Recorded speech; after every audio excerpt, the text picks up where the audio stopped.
Hello everyone, welcome to my YouTube channel ख्वाबों के पंख। आज इस वीडियो में हम बात करने जा रहे हैं शीतला माता की कथा के बारे में और बसोड़ा पर्व कैसे मनाते हैं।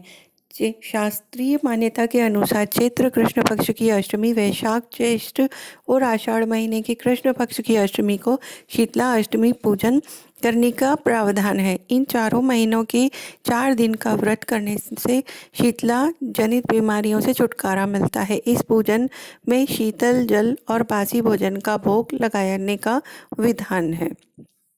श्रद्धालु शीतला अष्टमी का व्रत अपने परिवार की रक्षा करने के लिए माता से प्रार्थना करते हैं। इस बार भी ये पर्व बड़े ही हर्षोल्लास के साथ मनाया जाएगा। ऐसी मान्यता है कि शीतला माता भगवती दुर्गा का ही रूप है। भारतीय उपासना पद्धति जहाँ मनुष्य को आध्यात्मिक रूप से मजबूत करती है, वहीं शारीरिक और मानसिक रोगों से दूर करने का भी इसका उद्देश्य होता है। कहा जाता है कि गर्मी के दिनों में शरीर में अनेक प्रकार के पित्त विकार भी प्रारंभ हो जाते हैं। ऐसी मान्यता है कि शीतला अष्टमी का व्रत रखने से छोटी माता का प्रकोप नहीं होता है। शीतला सप्तमी और शीतलाष्टमी व्रत मनुष्य को चेचक के रोगों से बचाने का प्राचीन काल से चला आ रहा व्रत है। आयुर्वेद की भाषा में चेचक का ही नाम शीतला कहा गया है। अतः इस उपासना से शारीरिक शुद्धि, मानसिक पवित्रता और खान पान की सावधानियों का संदेश मिलता है। इस व्रत में अष्टमी के दिन कलश स्थापित कर माता का पूजन किया जाता है तथा प्रार्थना की जाती है कि चेचक, गल घोटू, बड़ी माता, छोटी माता, तीव्र दाह, दुर्गंध युक्त फोड़े, नेत्र रोग और शीतल जनित सभी प्रकार के दोष शीतला माता की आराधना पूजा से दूर हो जाएंगे। इस दिन शीतला स्तोत्र का पाठ शीतल जनित व्याधि से पीड़ितों के लिए हितकारी है। स्तोत्र में भी स्पष्ट उल्लेख है कि शीतला दिगंबर है, गर्दभ पर आरूढ़ है, शुभ मार्जिनी और नीम पत्तों से अलंकृत है। इस अवसर पर शीतला माँ का पाठ करके निरोग रहने के लिए प्रार्थना की जाती है। शीतला माता की कथा इस प्रकार है।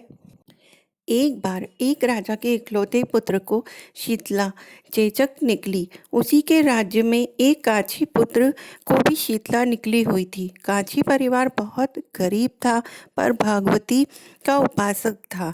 वह धार्मिक दृष्टि से जरूरी समझे जाने वाले सभी नियमों को बीमारी के दौरान भी भली भांति निभाता रहा। घर में साफ सफाई का विशेष ख्याल रखा जाता था। नियम से भगवती की पूजा होती थी। नमक खाने पर पाबंदी थी। सब्जी में ना तो छोंक लगता था और ना कोई वस्तु भुनी तली जाती थी। गर्म वस्तु ना वह स्वयं खाता, ना शीतला वाले लड़के को देता था। ऐसा करने से उसका पुत्र शीघ्र ही ठीक हो गया।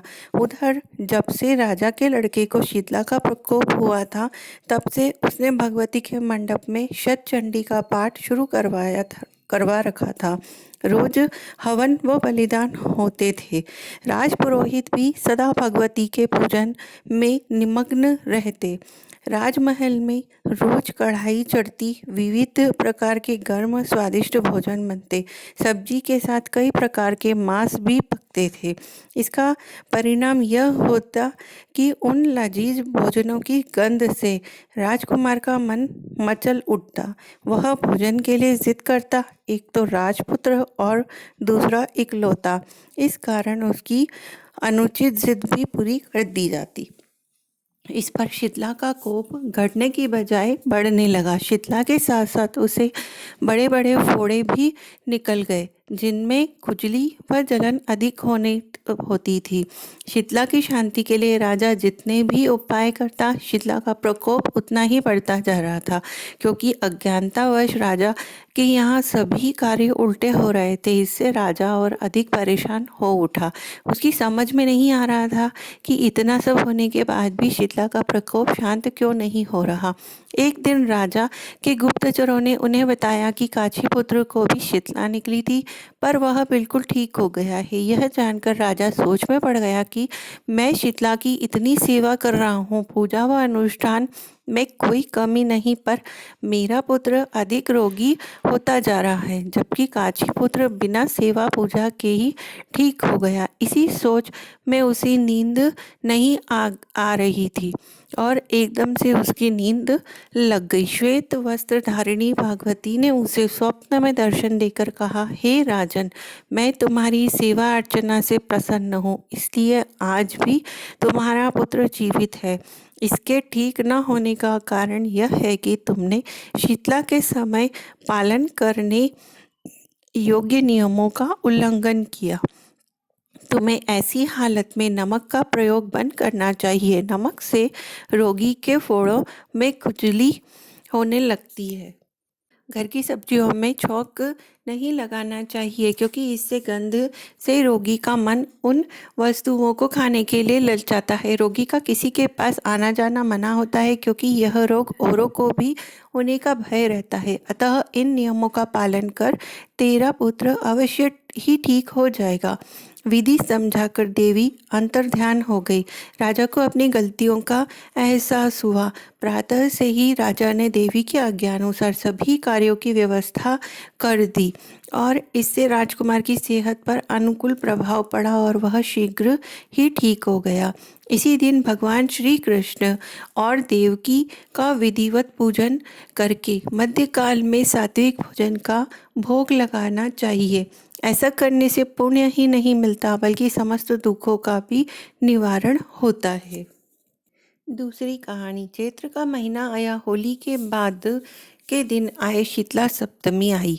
सभी लोग कहने लगे कि माता आई, माता आई। किसी ने हलवा बनाया, किसी ने पूरी बनाई। माता जी के गर्म खाने का भोग लगाया। माता के अंग अंग में आग जलने लगी तो माता दौड़ी दौड़ी कुम्हार के घर गई। कुम्हार को कहा, मेरा अंग अंग जल रहा है, मुझे ठंडी मिट्टी से लेटना है। ठंडी मिट्टी में लेटने से माता को थोड़ी ठंडक मिली और बोली, कुम्हार को मुझे भूख लगी है। कुम्हार बेचारा गरीब था, तो उसने माता से कहा कि मेरे पास तो ठंडी रोटी ही है। तो माता ने कहा, ठीक है, मैं वही खा लूँगी। ठंडी रोटी खाने को दी। इससे माता ठंडी हुई और कुम्हार भी प्रसन्न हो गया। माता ने कहा, सारी नगरी में हाहाकार होगा, केवल तेरा घर बचेगा। सारा नगर त्राही त्राही करने लगा और कुम्हार का घर बच गया।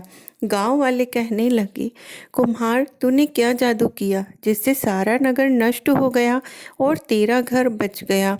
कुम्हार ने कहा, मैंने कोई जादू टोना नहीं किया, मैंने तो बस माता को शीतल किया है। तुम सब लोगों ने गर्म भोजन कराया तो माता के अंग अंग में फफोले उठ गए। इसी कारण माता का कोप हुआ और नगर में त्राही मच गई। लोगों ने पूछा, माता कहाँ है? तो कुम्हार कहने लगा, माता नीम के नीचे ठंडी छांव में बैठी है। गांव वाले माता के पास गए और विनती करने लगे तो माता बोली, तुम सभी ने मुझे गर्म भोजन करवाया जिससे मेरी जीभ पर छाले हो गए। कुम्हार ने मुझे ठंडा भोजन करवाया जिससे मुझे ठंडक मिली। इसी कारण सारा नगर नष्ट हो गया और कुम्हार का घर मेरी कृपा से महल बन गया। लोगों ने पूछा, माता अब हम क्या करें? तो माता बोली, होली के 7 दिन बाद शीतला सप्तमी आती है। उस दिन सभी गांववासी स्त्रियां छठ के दिन बनाए ठंडे खाने से मेरी पूजा करें व भोग लगाएं। 12 महीने की कठोर तपस्या के बाद शीतला सप्तमी आई। राजा ने सारे नगर में ढिंडोरा पिटवा दिया कि होली के बाद 7 दिन तक सब माता का अगवानी करेंगे, यानी कि कोई सिर नहीं धोए, सिलना कूटना पीसना नहीं करे। लोगों ने जैसा कहा वैसा ही किया। माता प्रसन्न हुई, सारे नगर में आनंद हुआ और शीतला माता जैसे सारे नगर वासियों को क्षमा कर दिया और उन सब पर प्रसन्न हुई, वैसे सभी पर प्रसन्न रहना, भूल चूक माफ करना। जय माँ शीतला। शीतला माता की तीसरी कहानी। यह कथा बहुत पुरानी है। एक बार शीतला माता ने सोचा कि चलो आज देखो कि धरती पर मेरी पूजा कौन करता है, कौन मुझे मानता है। यह सोचकर शीतला माता धरती पर राजस्थान के डुंगरी गांव में आई और देखा कि इस गांव में मेरा मंदिर भी नहीं है, ना मेरी पूजा होती है यहाँ पर। माता शीतला गांव की गलियों में घूम रही थी, तभी एक मकान के ऊपर से किसी ने चावल का उबला हुआ पानी मांड नीचे फेंका। वह उबलता पानी शीतला माता के ऊपर गिरा, जिससे शीतला माता के शरीर में छाले फफोले पड़ गए। शीतला माता के पूरे शरीर में जलन होने लगी। शीतला माता गांव में इधर उधर भाग भाग के चिल्लाने लगी, अरे मैं जल गई, अरे मैं जल गई, मेरा शरीर तप रहा है, जल रहा है, कोई मेरी मदद करो। लेकिन यह गांव में किसी ने शीतला माता की मदद नहीं करी। वहीं अपने घर के बाहर एक कुम्हारिन बैठी थी। उस कुम्हारिन ने देखा तो वह यह बूढ़ी माई तो बहुत जल गई है, उसने पूरे शरीर में तपन है, इसके पूरे शरीर में फफोले पड़ गए हैं, यह तपन सहन नहीं कर पा रही है। तब उस कुम्हारन ने कहा कि माँ तू यहाँ आकर बैठ जा, मैं तेरे शरीर के ऊपर ठंडा पानी डालती हूँ। कुम्हारिन ने उस बूढ़ी माई पर खूब ठंडा पानी डाला और बोली, हे माँ, मेरे घर में रात की बनी हुई राबड़ी रखी है, थोड़ा दही भी है, तू दही राबड़ी खा ले। जब बूढ़ी माई ने ठंडी ज्वार के आटे की राबड़ी और दही खाई तो उसके शरीर को ठंडक मिली।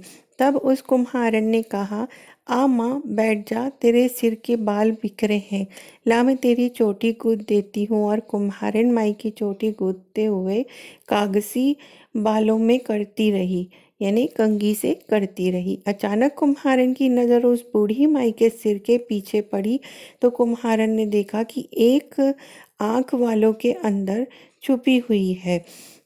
यह देखकर कुम्हारन डर के मारे घबराकर भागने लगी। तभी उस बूढ़ी माई ने कहा, रुक जा बेटी, तू डर मत, मैं कोई भूत प्रेत नहीं, मैं शीतला देवी हूँ। मैं तो इस धरती पर देखने आई थी कि मुझे कौन मानता है, कौन मेरी पूजा करता है। इतना कहकर माता चार भुजा वाली हीरे जवाहरात के आभूषण पहने, सिर पर स्वर्ण मुकुट धारण किए अपने असली रूप में प्रकट हो गई। माता के दर्शन कर कुम्हारन सोचने लगी कि अब मैं गरीब इस माता को कहाँ बैठाऊं। तब माता बोली, हे बेटी, तू किस सोच में पड़ गई। तब उस कुम्हारन के हाथ जोड़कर आंखों में आंसू बहते हुए कहा, मैं माँ, मेरे घर में तो चारों तरफ दरिद्रता बिखरी हुई है, मैं आपको कहाँ बिठाऊंगी। मेरे घर में ना तो चौकी है, ना बैठने का आसन। तब शीतला माता प्रसन्न होकर उस कुम्हारन के घर पर खड़े हुए गधे पर बैठकर एक हाथ में झाड़ू दूसरे हाथ में डलिया लेकर उस कुम्हारन के घर की दरिद्रता को झाड़कर डलिया में भरकर फेंक दिया और कुम्हारन से कहा कि बेटी, मैं तेरी सच्ची भक्ति से प्रसन्न हूँ, अब तुझे जो भी चाहिए मुझसे वरदान मांग ले। तब कुम्हारन ने हाथ जोड़कर कहा कि माता, मेरी इच्छा है कि अब आप इसी डुंगरी गांव में स्थापित होकर यहीं रहो। जिस प्रकार आपने मेरे घर की दरिद्रता को अपनी झाड़ू से साफ कर दिया है, उसी प्रकार से आप को जो भी होली के बाद की सप्तमी को भक्ति भाव से पूजा कर आपको ठंडा जल, दही व बासी ठंडा भोजन चढ़ाए, उसके घर की दरिद्रता को साफ करना और आपकी पूजा करने वाले नारी जाति महिला का अखंड सुहाग रखना, उसकी गोद हमेशा भरी रखना। साथ ही जो पुरुष शीतला सप्तमी को नाई के यहाँ बाल ना कटवाए, धोबी को कपड़े धुलने ना दे और पुरुष भी आप पर ठंडा जल चढ़ाकर, नारियल फूल चढ़ाकर परिवार सहित ठंडा भासी भोजन करे, उसके काम धंधे व्यापार में कभी दरिद्रता ना आए। तब माता बोली, तथास्तु, हे बेटी, जो तुमने वरदान मांगे हैं मैं सब तुम्हें देती हूँ। हे बेटी, तुझे आशीर्वाद देती हूँ कि मेरी पूजा का मुख्य अधिकार इस धरती पर सिर्फ कुम्हार जाति को ही होगा। तभी इसी दिन से डुंगरी गांव में शीतला माता स्थापित हो गई और उस गांव का नाम हो गया शील की डुंगरी। शील की डुंगरी में शीतला माता का मुख्य मंदिर है। शीतला सप्तमी पर यहाँ बहुत विशाल मेला लगाया जाता है। इस कथा को पढ़ने से घर की दरिद्रता का नाश होने के साथ साथ सभी मनोकामनाएं भी पूर्ण होती हैं। शीतला माता की चौथी कथा। पौराणिक कथा के अनुसार एक बार एक बूढ़ी औरत और उसकी दो बहुओं ने शीतला अष्टमी का व्रत रखा, जिसमें उन्होंने माता को बासी चावल चढ़ाए और खाए। लेकिन उन्होंने शीतला अष्टमी के दिन सुबह ही ताज़ा भोजन बना लिया, क्योंकि उनकी दोनों के हाल में ही संतानें हुई थी, जिसकी वजह से उन्हें डर था कि उन्हें बासी भोजन से नुकसान पहुंच सकता है। जब सास को इस बारे में पता चला तो वह बहुत क्रोधित हुई। कुछ देर के बाद उन दोनों की संतानों की मृत्यु हो गई। जब सास को यह पता चला तो उन दोनों बहुओं को घर से निकाल दिया। जब उस बुढ़िया ने दोनों बहुओं को बच्चों को घर से निकाल दिया तो दोनों बहुएं चलते चलते बहुत थक गई और जिसके बाद वह आराम करने के लिए रुक गई। वहाँ उन दोनों बहनों को औरी और शीतला मिली। वह दोनों अपने सिर की जुओं से बहुत परेशान थी। बुढ़िया की बहुओं ने दोनों बहनों को इस दशा में देखकर बहुत दया आ गई और दोनों बहुओं ने उनके सिर को साफ करने लगी। कुछ देर बाद जब दोनों बहनों को आराम मिल गया तो उन्होंने उन बहुओं को आशीर्वाद दिया कि जल्दी ही तुम्हारी कोख हरी हो जाए। यह देखकर दोनों बहनें रोने लगी, जिसके बाद दोनों बहुओं ने अपने बच्चों के शव उन दोनों बहनों को दिखाए। ये सब देखकर शीतला ने उनसे कहा कि तुमने शीतला अष्टमी के दिन ताज़ा भोजन बनाया था, जिसकी वजह से यह सब हुआ है। तुम्हें शीतला माता से क्षमा याचना करनी चाहिए। इसके बाद माता ने दोनों बच्चों के मृत शरीर में प्राण डाल दिए, जिसके बाद से शीतला अष्टमी का व्रत पूरे धूमधाम से मनाया जाता है।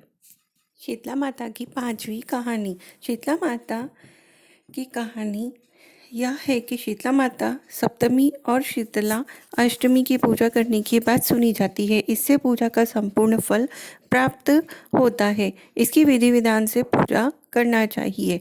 एक गांव में बूढ़ी कुम्हारिन रहती थी, जो बसोड़ा के दिन माता की पूजा करती थी और ठंडी रोटी खाती थी। उस गांव में और कोई भी माता को नहीं पूजता था और ना ही कोई ठंडी रोटी खाता था। यह देखकर माता जी भी परीक्षा लेने के लिए पहुंच जाती हैं और घर घर जाकर कहने लगती है वो बुढ़िया कि कोई मेरे जुए निकाल दो। असल में उसके सर में बहुत सारी जुए हो जाती हैं और वो बहुत बेचैन रहती है, लेकिन कोई भी उसकी जुए नहीं निकालता है। इस पर वो घर घर जाकर आवाज़ लगाती है, लेकिन हर कोई बोल देता है कि बाद में आना, अभी हम खाना बनाने में व्यस्त हैं। कुम्हारी को खाना नहीं बनाना था, क्योंकि वह तो उस दिन ठंडा खाना खाती थी। इसलिए वो सबसे जाकर गुहार लगाती है, लेकिन कोई नहीं सुनता। कुम्हारी ने बुढ़िया की जब जुएं निकाल दी तो बुढ़िया असल में शीतला माता थी। उन्होंने खुश होकर बूढ़ी माँ को साक्षात दर्शन दिए और आशीर्वाद दिया। उस दिन किसी कारण से पूरे गांव में आग लग गई, लेकिन कुम्हारी का घर सकुशल बच गया। पूछने पर बूढ़ी माँ ने इसे शीतला माता की कृपा बताया। उसने कहा कि बसोड़े के दिन शीतला माता की पूजा करने और ठंडा खाना खाने से शीतला माता की कृपा से मेरा घर बच गया। जब यह बात राजा को पता चली तो उसने पूरे गांव में ढिंढोरा पिटवा दिया कि सभी शीतला माता की पूजा करें, बसोड़े की पूजा करें। एक दिन पहले खाना बनाकर रख लें, दूसरे दिन पूजा करके यह ठंडा खाना खाएं। तभी से सारा गांव वैसा ही करने लगा और ऐसे में शीतला माता की कृपा से कुम्हारिन की रक्षा की, वैसे ही सबकी रक्षा करे। सबके घर परिवार व बच्चों की रक्षा करना। जैसे पूरा गांव जल गया, वैसे अब किसी का भी घर ना जले। इस प्रकार शीतला माता की कृपा हुई और पूरा गांव जो है वो फिर से खुशहाल हो गया और अच्छे से बसने लगा। शीतला माता बसोड़ा पर्व की पौराणिक कथा है कि लोक किंवदंतियों के अनुसार बसोड़ा की पूजा माता शीतला माता को प्रसन्न करने के लिए की जाती है। कहते हैं कि एक बार किसी गांव में गांव वासियों ने शीतला माता की पूजा अर्चना कर रहे थे, तो मां को गांव वासियों ने गरिष्ठ भोजन प्रसाद स्वरूप चढ़ा दिया। शीतला माता की प्रतिमूर्ति मां भवानी का गर्म मुंह भोजन से जल गया, तो वे नाराज हो गई और उन्होंने कोप दृष्टि से संपूर्ण गांव में आग लगा दी। बस केवल एक बुढ़िया का घर सुरक्षित बचा रह गया। गांव वालों ने जाकर उस बुढ़िया से पूछा कि तुम्हारा घर कैसे बच गया। तो बुढ़िया ने माँ को शीतला माँ को गरिष्ठ भोजन खिलाने वाली बात कही और कहा कि उन्होंने रात को ही भोजन बनाकर भोग लगा दिया था, ठंडी बासी भोजन खिलाया था, और बाकी लोगों ने बताया कि उन्होंने गरिष्ठ भोजन कराया। इसीलिए बूढ़ी माँ ने बताया कि उनके भोजन से माँ ने प्रसन्न होकर बुढ़िया का घर जलने से बचा दिया। बुढ़िया की बात सुनकर गांव वालों ने माँ से क्षमा मांगी और रंग पंचमी के बाद आने वाली सप्तमी के दिन उन्होंने भी बासी भोजन खिलाकर माँ का बसोड़ा पूजन किया। यदि आप भी माता के प्रकोप से बचना चाहते हैं तो शीतला अष्टमी और शीतला सप्तमी पर आप भी बसोड़ा खाना यानी कि बासी खाना बनाएं और माँ को वही अर्पित करें। इससे आपका भी घर, बच्चे और आपका सुहाग सब सुरक्षित रहेगा। यदि ये जानकारी आपको अच्छी लगी हो तो please like, share and subscribe my channel, और साथ में बेल आइकन को भी प्रेस कर लीजिए ताकि आने वाले वीडियोस का नोटिफिकेशन आपको मिलता रहे। धन्यवाद।